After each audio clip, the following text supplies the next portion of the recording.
446 میں آ کر شیعوں کی حکومت کو ختم کیا طغرل بیگ سلجوقی نے۔ سلجوق مسلمان ہوئے تھے محمود غزنوی کے دور میں، سلجوق ان کے بڑے کا نام تھا۔ تو ایک دفعہ محمود غزنوی نے سلجوق سے پوچھا اگر مجھے تیری مدد کی ضرورت ہو تو کتنے آدمی پیش کر سکتے ہو؟ تو اس نے ایک تیر دیا، کہا یہ ایک تیر ہے میرا،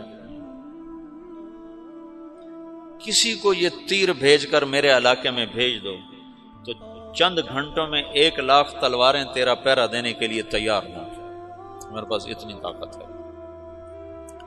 تو یہ سلجوق کی نسل میں تھا طغرل بیگ۔ اللہ تعالیٰ نے جب عرب زوال کا شکار ہو گئے اور ضعف کا شکار ہو گئے، جیسے بڑھاپے کا کوئی علاج نہیں، جب قوموں پہ زوال آتا ہے تو اس کا بھی کوئی علاج نہیں، پھر اور قوم کو جگہ ملتی ہے۔ جیسے بڑھاپا ایک فرد پہ آتا ہے، ایسے بڑھاپا قوم پہ آتا ہے۔ قوم کا بڑھاپا جوانی میں نہیں لوٹ سکتا، جیسے فرد کا بڑھاپا جوانی کی طرف نہیں لوٹ سکتا، قوم کا بڑھاپا جوانی کی طرف نہیں لوٹ سکتا، کوئی علاج نہیں، نئی نسل کا آنا ہی علاج ہے۔ تو عرب دھل چکے تھے، 600 سال بہت ہوتے ہیں حکومت کو، اپنی صفات گم کر چکے تھے، اب نئے خون کی ضرورت تھی۔ طغرل بیگ پہلا شخص تھا جس نے آ کر اہل السنت والجماعت کو استحکام بخشا، شیعوں کی حکومت کو ختم کیا، بغداد سے، شام سے، ان سارے علاقوں سے۔ صلاح الدین ایوبی نے اسماعیلی شیعہ کی حکومت کو ختم کیا، مصر۔ العاضد ان کا آخری خلیفہ تھا۔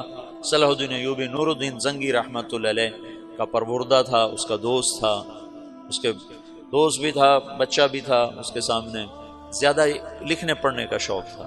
پھر اللہ تعالیٰ نے اس سے کام لیا اور اس کو مصر کا گورنر بنا کے بھیجا، مصر کی مدد کے لیے بھیجا۔ تو وہاں اس نے صلاح الدین ایوبی نے وہاں ختم کیا، طغرل بیگ نے یہاں ختم کیا۔ تو پھر سلجوق جو تھے نا یہ اقتدار میں آئے، ادھر ختم ہو گئی سلطنت بنو عباس کی، مصر ایک چھوٹی سی ترکوں کی سلطنت۔ تو اللہ تعالیٰ پھر مرکزیت کے لیے ایک نظام چلایا، دو لشکر آپس میں لڑ رہے ہیں ایک میدان میں، ایک جنگلی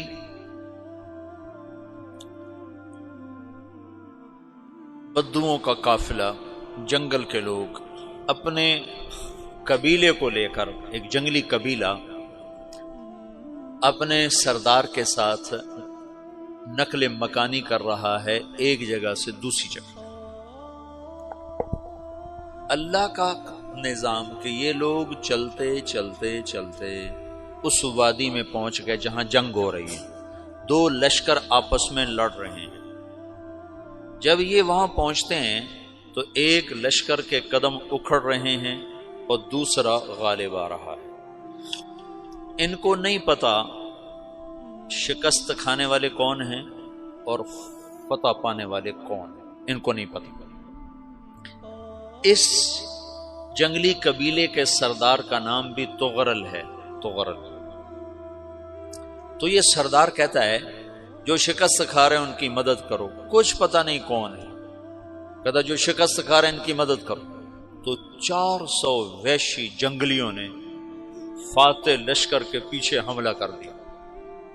وہ تو ایک کافی ہوتا تھا، 400 دوڑ جب تلواریں پڑیں تو چند لمحوں میں نقشہ بدل گیا، بھاگنے والے جم گئے اور جمنے والے بھاگ پڑے۔ جب جنگ ختم ہوئی تو شکست خوردہ لشکر کے بادشاہ نے ان کو بلایا، اسے پوچھتا ہے مجھے جانتے ہو میں کون ہوں؟ کہا نہیں۔ کہا تو تم نے میری مدد کیوں کی؟ کہا انسانی ہمدردی کی وجہ سے، تمہیں شکست ہو رہی تھی اس لیے تمہاری مدد کی۔ اور اس نے اپنا تعارف کرایا، میں ہوں سلیمان سلجوقی، ترکی کا بادشاہ۔ مسلمانوں کا لشکر تھا اور تاتاریوں سے شکست کھا رہا تھا، تاتاری فتح پا رہے تھے، مسلمان شکست کھا رہے تھے۔ تو وہ اللہ کی غیبی مدد بن کر آئے، تو وہ اس سے کہتا ہے میرے ساتھ رہنا پسند کرو گے؟ تم نے میرے اوپر احسان کیا ہے، میں اس کا بدلہ دینا چاہتا ہوں، میرے ساتھ رہنا پسند کرو گے؟ کہنے کا کر لوں گا۔ تو اس نے اس کو لے کر ترکی آیا، اور استنبول اس وقت روم کی حکومت میں تھا، اسے فتح کیا اس تغرل کے آگے چوتھے پانچویں پڑپوتے محمد فاتح نے۔ تو یہ استنبول ہے، یہ ترکی ہے، بیچ میں ایک چھوٹا سمندر ہے، یہاں ایک جاگیر ہے۔ تو سلطان سلیمان کہتا ہے یہ جاگیر تجھے وقف ہے، ادھر سے رومی مجھے تنگ کرتے ہیں حملے کر کر کے، تو میرا دفاع کرتے رہنا، یہ جاگیر تیری۔ اس جاگیر پہ اس نے اپنے قافلے کو آباد کر دیا، اپنے قبیلے کو، اور ایک چھوٹی سی حکومت بنا لی، جو ایک صوبہ سمجھو، سلمان سلجوقی کا وہ ایک چھوٹا سا صوبہ ہے۔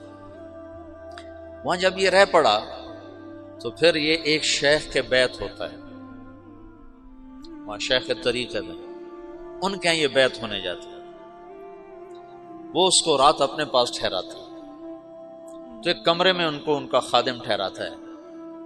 یہ جب کمرے میں جاتا ہے تو سامنے دیوار میں طاقچے پر قرآن پڑا ہوا ہے، تو یہ تغرل بیگ کہتا ہے یہ کیا ہے، یہ کیا ہے؟ تو وہ خادم کہتا ہے یہ کتاب اللہ ہے، قرآن ہے۔ اچھا، وہ اس کو وہاں چھوڑ کے باہر چلا جاتا ہے۔ وہ دیہاتی آدمی، جنگل کا رہنے والا، پہلی دفعہ زندگی میں قرآن دیکھا، وہ کہتا ہے یہ قرآن ہے، اللہ کی کتاب ہے، میں اللہ کی کتاب کے سامنے سو جاؤں، کتنی بے ادبی ہے۔ تو اس نے ایسے قرآن اٹھایا اور سر پہ رکھ لیا اور کھڑا ہو گیا، ساری رات قرآن سر پہ رکھ کے کھڑا رہا۔ رات کے پچھلے پہر اس کو خواب آیا، کھڑے کھڑے اس نے دیکھا کہ اس کی پشت سے ایک چاند نکلا اور شیخ کی بیٹی کے سینے میں جا کے اتر گیا۔ پھر اس لڑکی کے سینے سے ایک درخت نکلا جو پھیلتے پھیلتے پھیلتے 3 بر اعظم پہ چھا گیا، افریقہ پر، یورپ پر، ایشیا پر۔ پھر اس کی آنکھ کھل گئی، وہ کھڑا ہوا ہے، تو اس نے صبح یہ خواب اپنے شیخ کو سنایا، تو انہوں نے اپنی بیٹی اس کے نکاح میں دے دی۔ اس بیٹی سے ایک بچہ پیدا ہوا، تغرل بیگ نے اس کا نام رکھا عثمان، عثمانی ترک نام سنا ہوا، جو میں نے کل بتایا تھا کہ 1924 میں وہ خلافت ختم ہوئی۔ تو ایک بیٹا پیدا ہوا عثمان۔